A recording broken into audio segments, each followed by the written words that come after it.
안녕하세요. 저는 요양병원에서 홀로 요양을 하며 지내고 있는 70대 노인입니다. 무료한 일상에 심심하던 찰나 여기 계신 간호사분이 이런 채널이 있다는 걸 알려주셔서 매일같이 사연을 듣다가 저도 용기 내어 사연을 올려봅니다. 글솜씨가 워낙 서툴고 재주가 없어서 어떻게 이야기를 풀어야 할지 참으로 걱정이 되네요. 할머니의 이야기가 재미가 없을까봐 걱정이 되기도 하고요. 하지만 속 안에서부터 꽁꽁 숨겨왔던 저의 지난 이야기를 속 시원히 한번 털어보려고 이렇게 한자 한자 글을 써봅니다. 모쪼록 제 인생사 이야기 들어주시고 같이 공감도 해주시고 욕도 해주시고 하면 고마울 것 같습니다. 인생살이가 참 더덥다지만 이렇게 혼자나마 요양을 하고 있으니 마음 한구석이 시린 건 어쩔 수 없네요. 저도 처음부터 이리 외롭게 살진 않았습니다. 북적북적한 가족들과의 저녁 식사도 있었고 우리 아이 손잡고 꽃가옷을 사던 시절도 있었죠. 왜 홀로 요양원에서 지내는지 궁금하시려나요?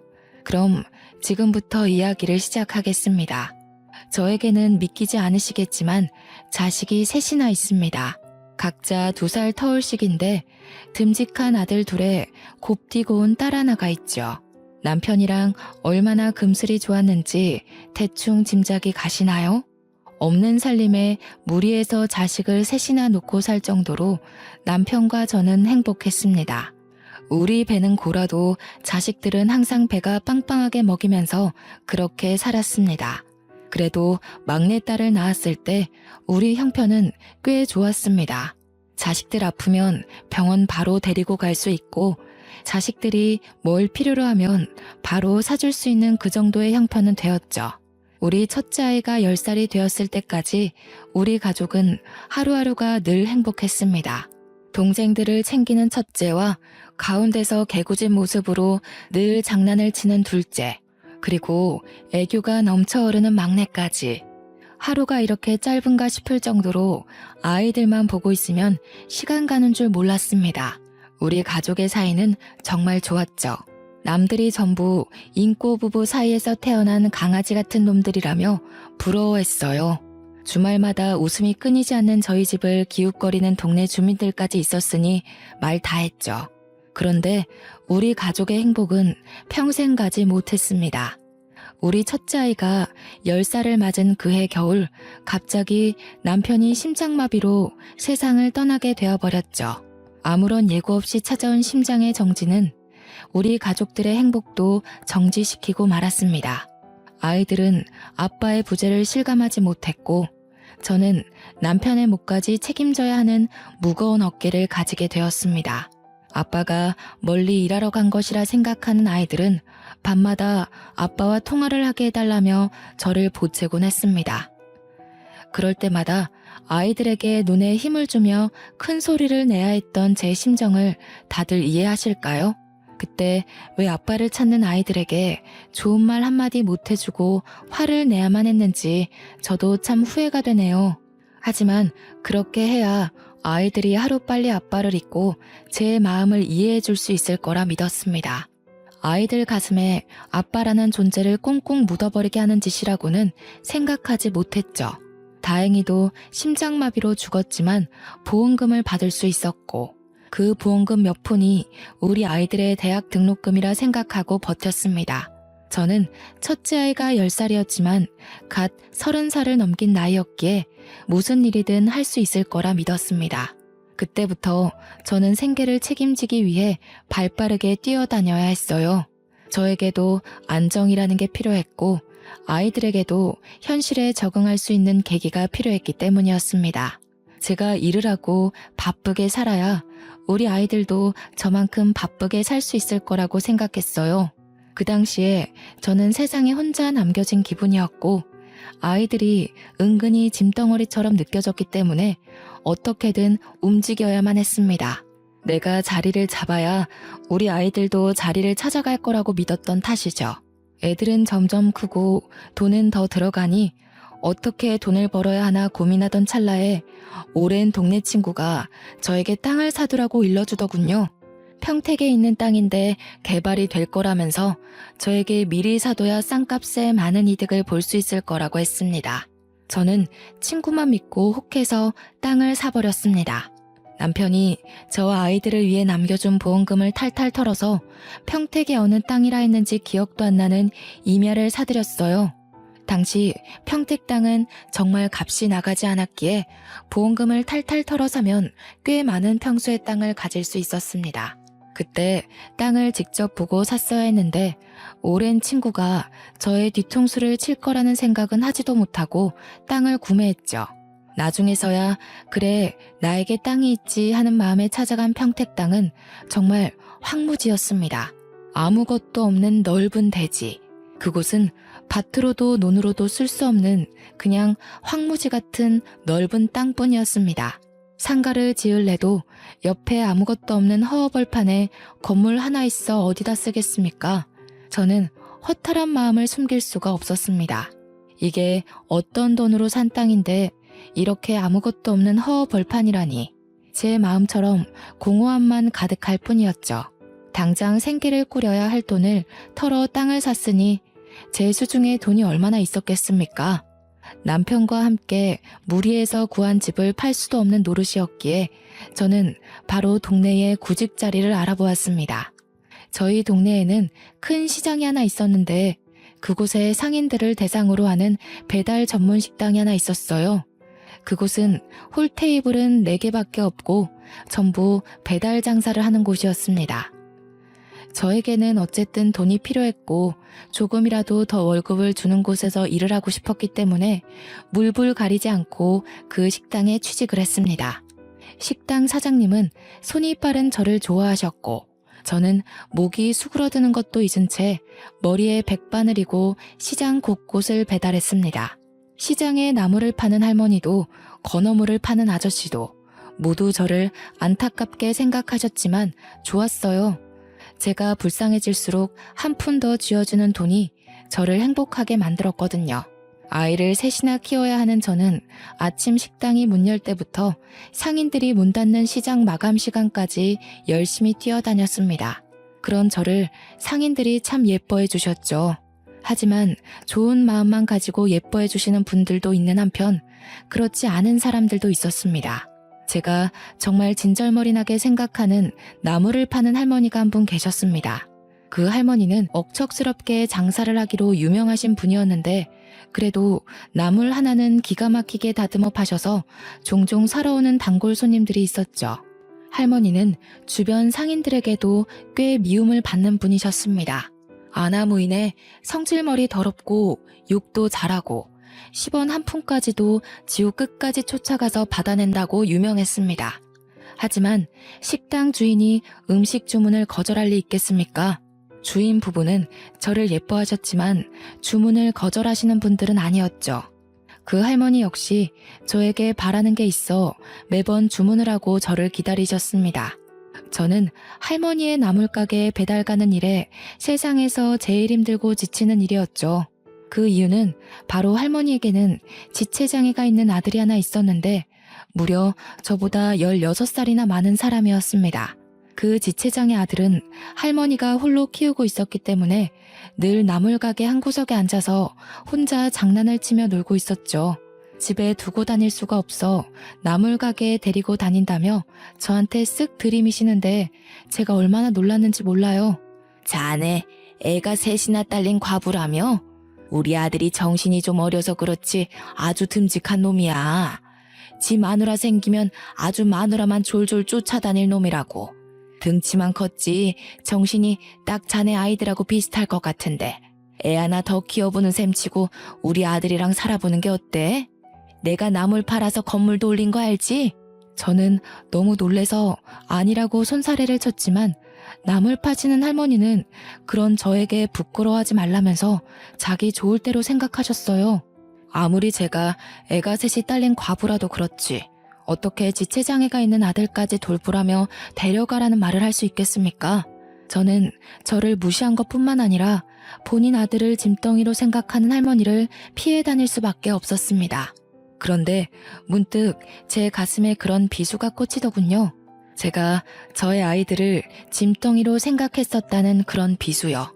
저에게 꾸준히 나물할머니는 재혼 이야기를 꺼내셨고 결국 저는 남편이 아직도 그립고 아이들이 있어서 생각 없다고 딱 잘라 이야기했습니다. 하지만 할머니는 그 이야기조차 못 들은 척 하시면서 저에게 계속해서 아들을 들이미셨습니다. 아들은 저를 자꾸 마주치니 어느 날부턴가 제가 배달을 가면 제 옆에서 서성이기도 하고 힘으로 저를 잡아당기기도 했습니다.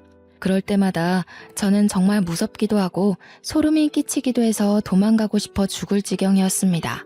할머니는 밥값을 자꾸 미적이며 지불했습니다. 조금이라도 아들과 대화를 해보라는 이유에서였죠. 제가 계속해서 싫다, 부담스럽다, 저한테 이러지 마시라고 대꾸를 했지만 할머니는 콧방귀만 끼셨습니다. 저에게 돈이 없어서 식당 배달 일을 하는 주제에 눈이 너무 높아서 큰일이라는 겁니다. 결국 저는 식당 주인에게 이야기를 했지만 돌아오는 대답은 뭐 뻔했죠. 주문이 들어왔는데 거절을 할 수가 없다는 그런 이야기요.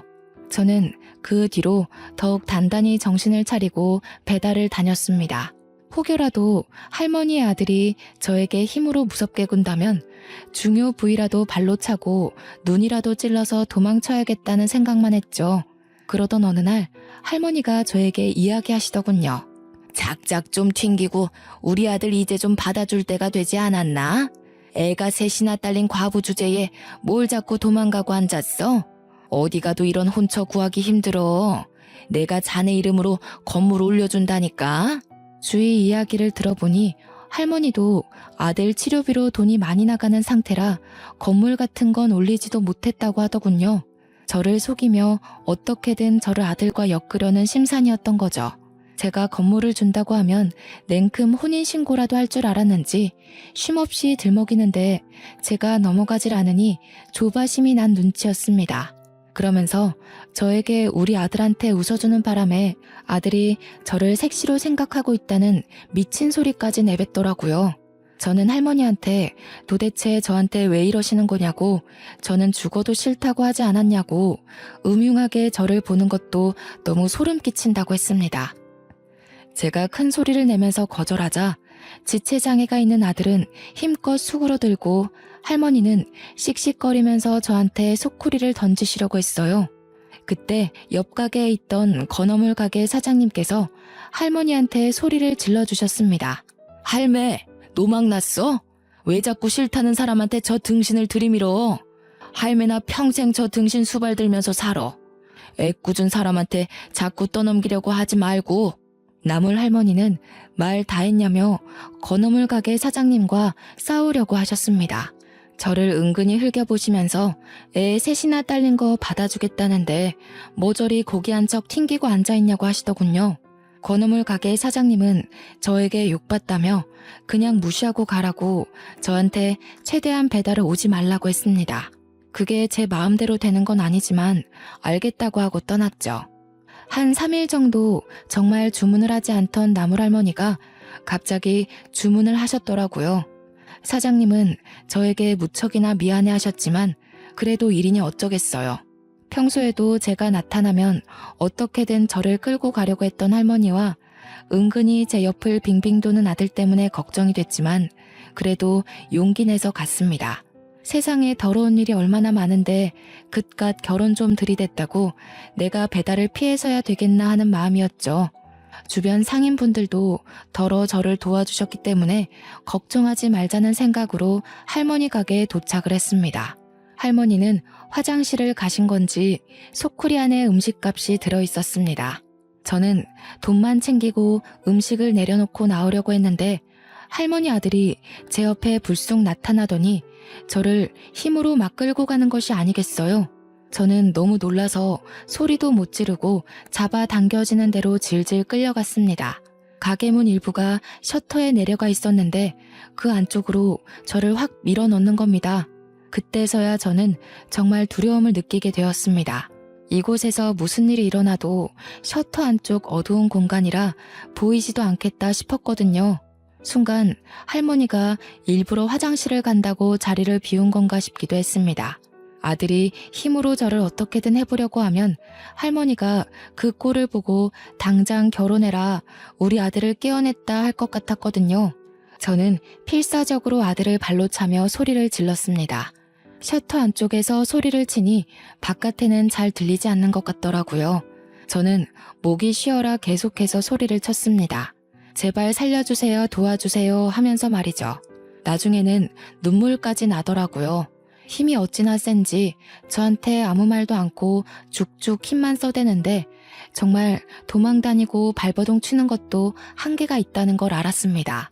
옆에 있던 건어물 가게 사장님이 가게 안쪽이 소란스럽자 무슨 일 있나 싶어서 오셨다가 제가 소리치는 걸 듣고 아들의 뒤통수를 때려주셨어요.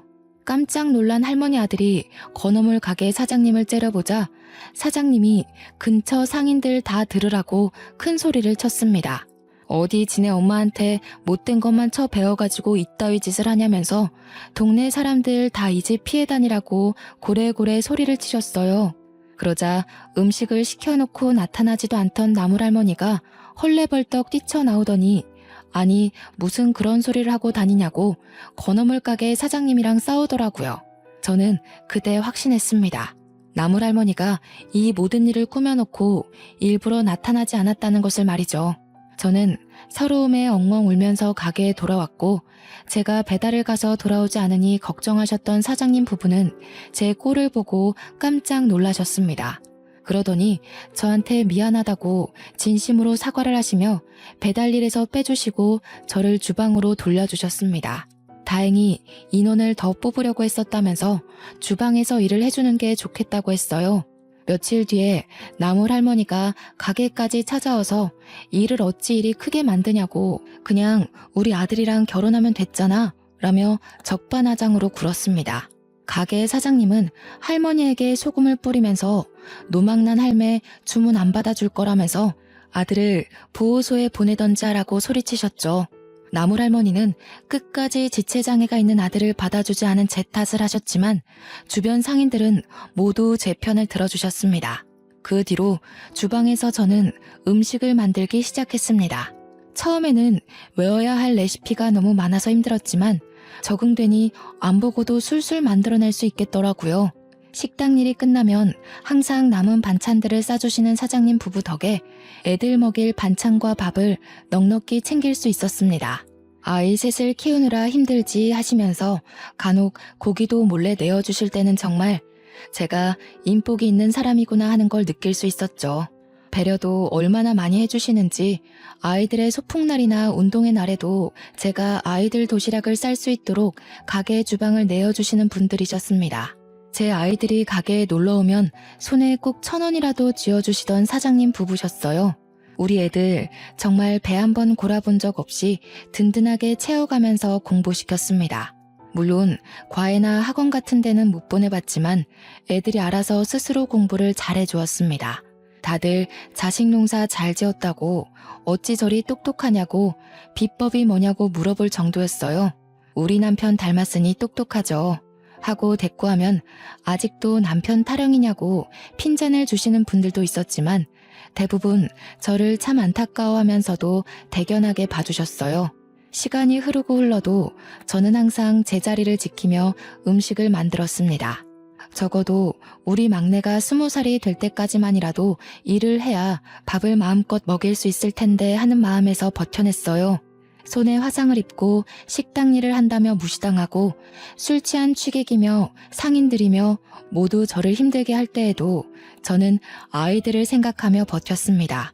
아침에 아이들 셋이서 알아서 양치질을 하고 옷을 꺼내 입고 가방을 챙겨서 학교를 다녀오고 집에 돌아와 시간을 보내며 공부하고 저녁밥은 아침에 나오기 전에 차려둔 차갑게 식은 그 밥을 아무런 불평 없이 먹고 제가 퇴근해서 돌아오면 그제서야 씻고 자는 우리 아이들. 너무 일찌감치 세상을 알아버린 탓에 철이 들어버린 아이들을 생각하면서 눈물도 꾹 참아내며 버텼습니다. 저는 그래야만 했어요. 남편을 일찍 보냈다는 이유로 그렇게 버텨야만 했습니다. 저는 그렇게 둘째 아이가 고등학교 3학년이 될 때까지 10년을 식당에서 일을 했습니다. 아이들이 중고등학생이 되니 정말 힘이 들긴 했습니다. 사춘기가 심하게 온 아이들은 엄마가 해준 게 뭐냐는 이야기를 서슴없이 내뱉기도 했고 저에게 돈이나 내놓으라며 날강도 짓을 하기도 했습니다. 한창 사랑이 필요한 시기에 제가 돈을 번다는 이유로 바빴으니 아이들이 저에게 낯을 가려도 할 말이 없는 수준이었죠. 저는 그런 아이들에게 회초리도 들어보고 사탕 발린 말로 달래보기도 했지만 사실 쉽지 않더군요. 점점 커진 아들 둘은 저에게 대면대면하게 굴었고 막내딸은 저에게 살갑게 하고 싶어 했지만 머뭇거리더군요. 그래도 저는 아이들을 키워내기 위해 어쩔 수 없는 선택이었다고 저 스스로를 변호할 수밖에 없었죠. 둘째 아이의 수능이 가까워진 어느 날 저는 식당을 인수받게 되었습니다. 사장님 부부는 식당 일 하면서 돈 많이 벌었다고 저에게 이 자리 이 가격으로 주기 쉽지 않다고 하셨어요. 제가 일하면서도 매출을 확인했을 때 정말 장사가 잘 됨을 느끼기도 했고 사장님이 이제 외국 가서 자식들이랑 살 거라고 정리하는 걸 보니 저도 혹했습니다. 그래서 참 우리 아들의 대학 등록금 모아두었던 적금을 깨서 식당을 인수했습니다. 어차피 돈이야 벌면 된다고 생각했던 거죠. 첫째 아들은 바로 군대에 가버렸습니다. 제가 식당 인수받느라 돈을 썼기 때문에 군대에 가서 돈이라도 모아오겠다는 말을 남기고 떠났습니다.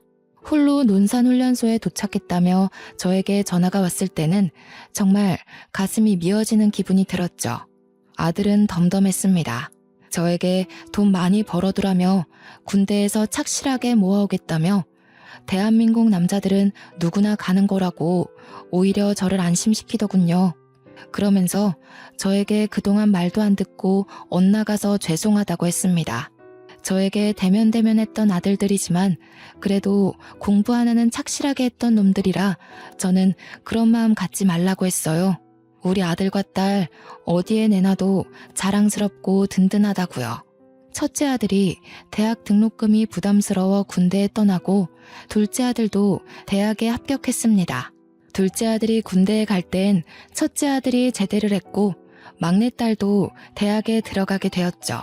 모두들 서울에 있는 학교에 철썩 붙어버린 덕에 자취 비용이 따로 들지 않았고 장학금도 근근히 챙겨와 부담되지 않았습니다. 무엇보다도 제가 인수한 식당은 여전히 잘 되고 있었고 저는 돈 걱정 없이 성인이 된 아이들을 지원할 수 있게 되었죠. 저는 장사를 하며 현금을 쓸어 모으기 시작했습니다.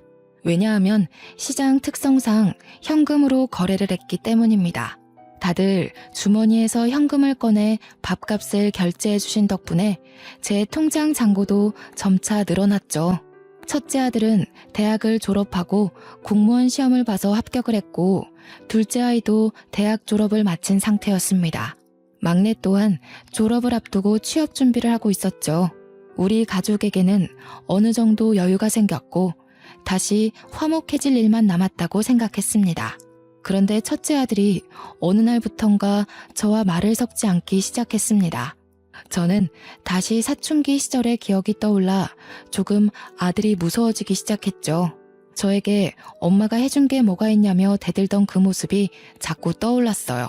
제가 눈치를 보기 시작하고 얼마 지나지 않아서 첫째 아들이 술에 취해 집으로 오는 날이 많아졌습니다.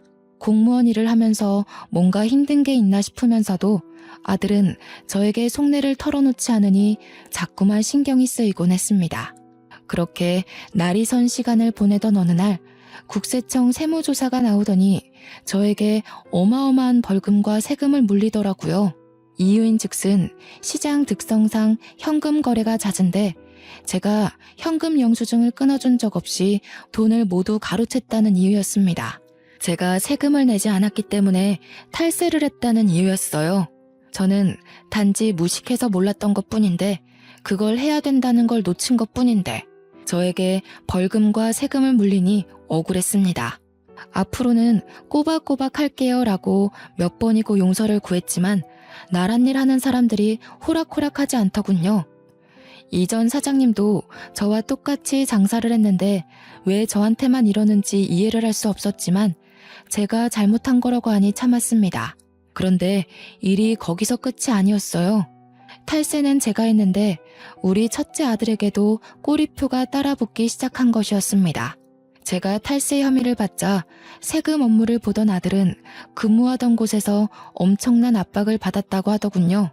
그러더니 결국 버티지 못하고 그 귀한 공무원 자리를 내려놓고 허구한 날 집에서 술만 처먹다가 저를 원망하며 시간을 보냈습니다. 저 때문에 근무지에서 버틸 수가 없었다면서 왜 탈세를 했냐고 울면서 저에게 이야기를 하는데 저는 할 수 있는 말이 없었습니다. 제가 할 수 있는 일이란 아들에게 매일 아침 술값을 쥐어주고 출근하는 것뿐이었어요. 아들은 저에게 탈세한 더러운 돈이라고 하면서도 그 술값을 챙겨 술을 마셨습니다.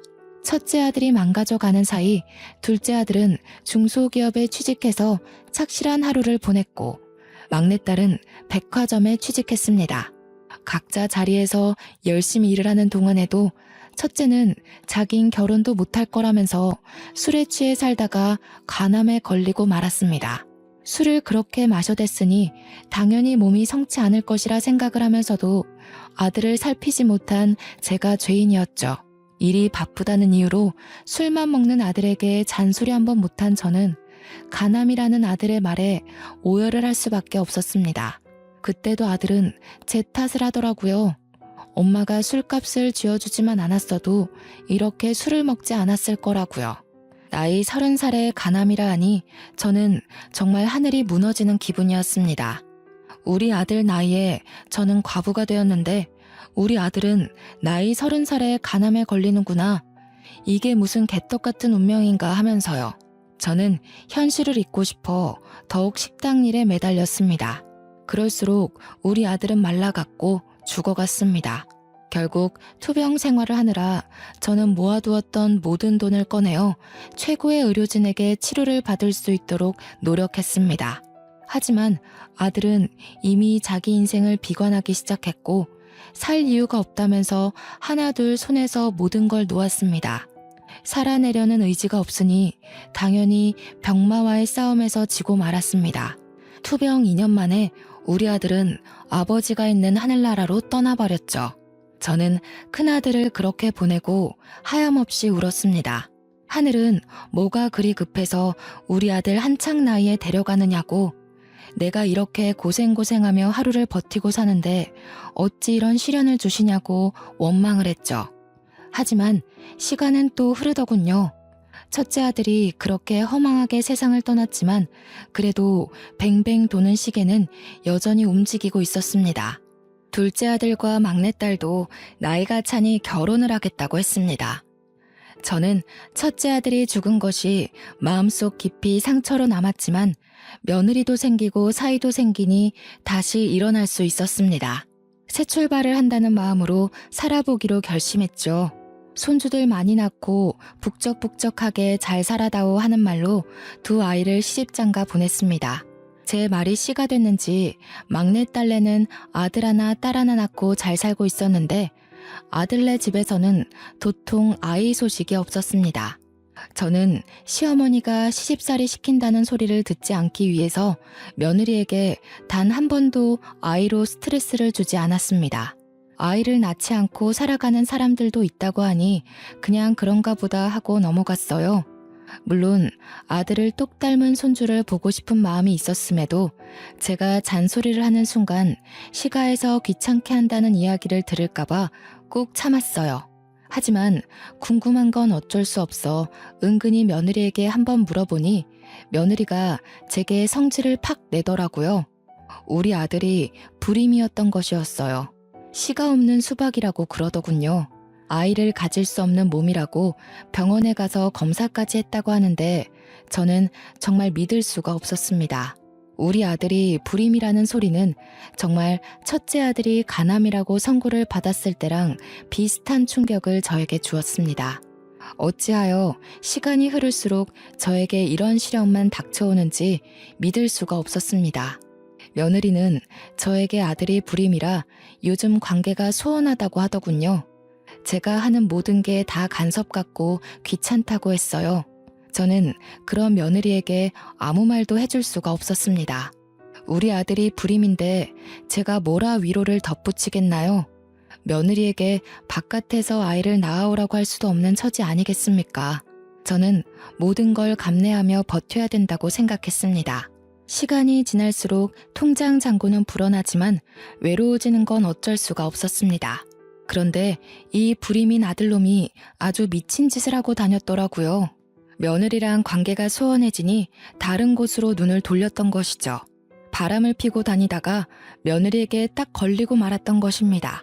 지 말로는 씨 없는 수박이라 바람을 펴도 들킬 일 없을 거라고 생각했다며 변명을 하는데 정말 이게 제가 알던 아들이 맞나 싶었습니다. 어떻게 그런 이유로 바람을 필 수가 있습니까? 며느리는 아이도 못 가지는 걸 받아들이면서 살고 있었는데 며느리가 몇 개월을 단단히 벼르고 있었는지 증거 자료까지 아주 빼도 박도 못하게 준비를 했더군요. 결국 아들은 집에서 쫓겨나고 저희 집으로 오게 되었습니다. 바보 천치 같은 놈을 저는 어쩔 수 없이 받아줄 수밖에 없었죠. 아들이 저희 집으로 오고 며칠 지나지 않아 소장이 날라왔습니다. 이혼 소송에 위자료까지 싹 물어주고 재산 분할까지 해주고 나니 아들은 빈털터리가 되었습니다. 그 와중에 며느리는 아들과 바람핀 여자에게 상간녀 소송까지 걸었더군요.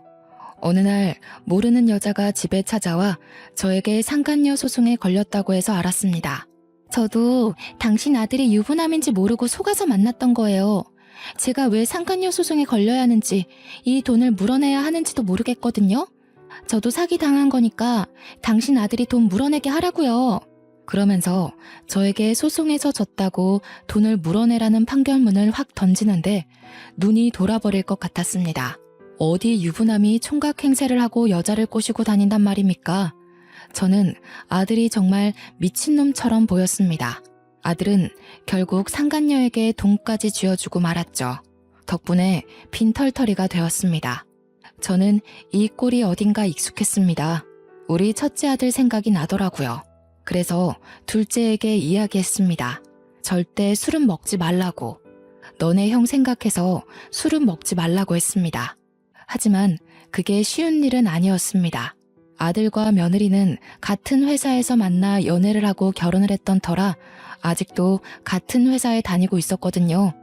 미리 준비했던 며느리는 남편이 불륜을 저질렀다는 사실을 회사에 이야기했고 결국 아들은 회사에서도 쫓겨나고 말았습니다. 모든 걸 다 잃어버린 아들은 망연자실할 수밖에 없었죠.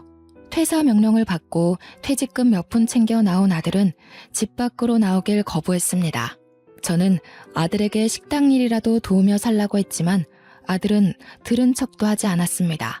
저에게도 그리 힘들었던 시절이 있었기에 아들 스스로 알을 깨고 나오기를 기다려주기로 마음을 먹었죠.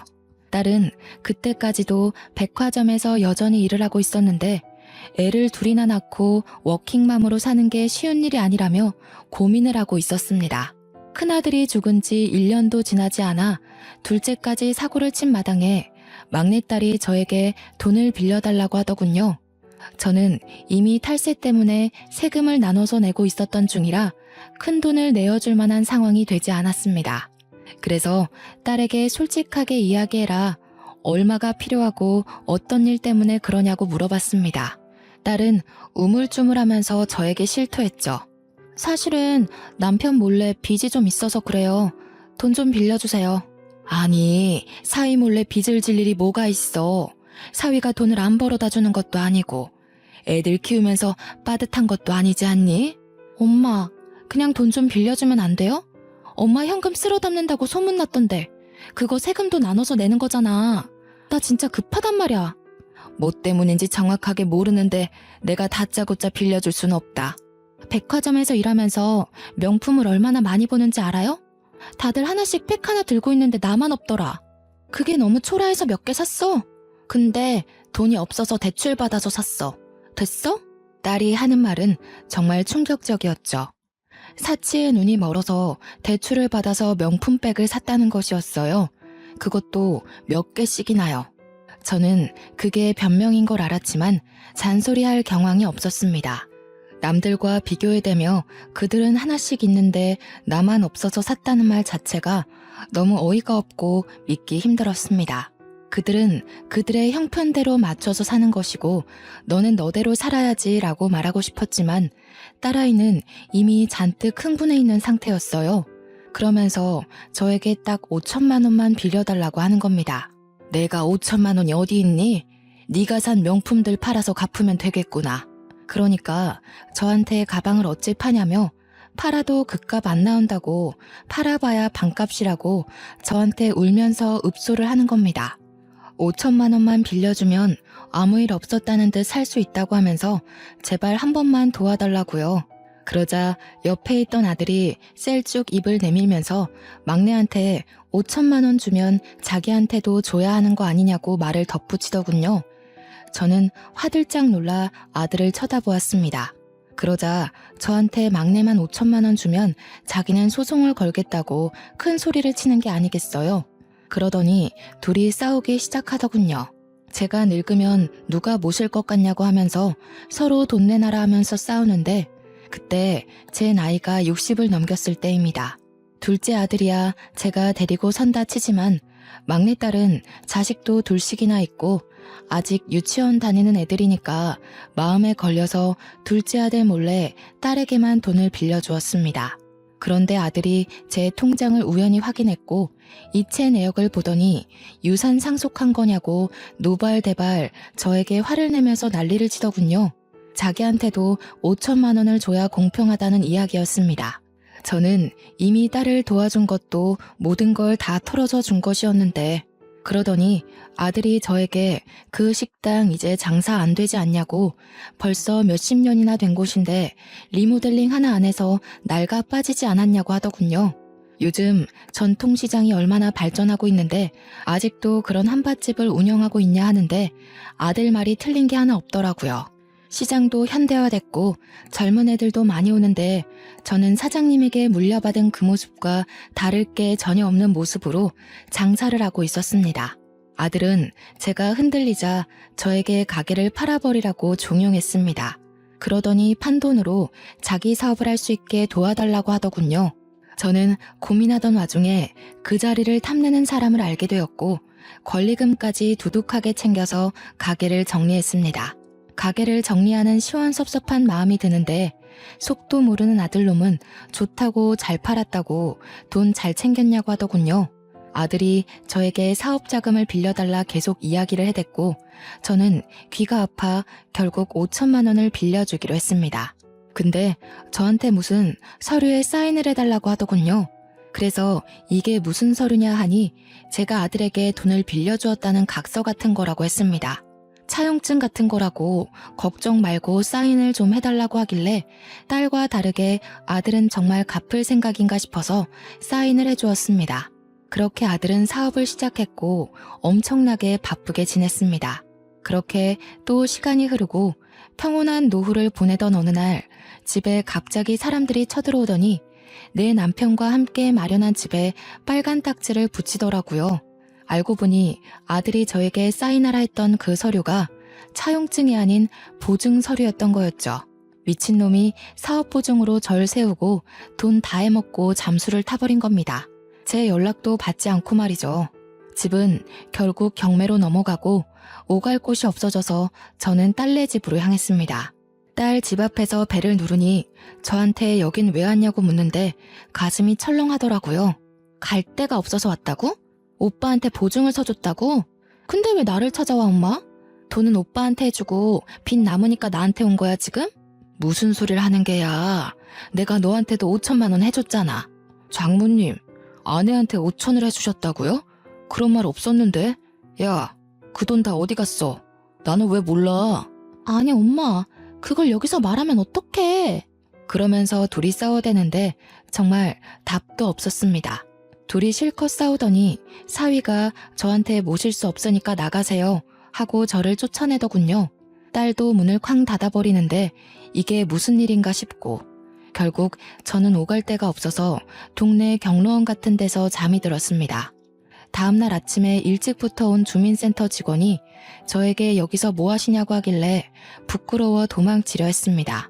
그러자 저에게 갈 데가 없으시냐면서 노인 쉼터라는 곳을 소개시켜 주었습니다. 저처럼 자식들에게 버림받고 오갈 데가 없는 할머니들이 지내는 곳이었어요.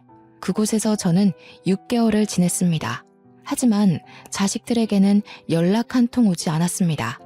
모든 걸 포기하고 살던 그때 TV 뉴스에 평택에 신도시가 들어온다고 뜨는 게 아니겠습니까?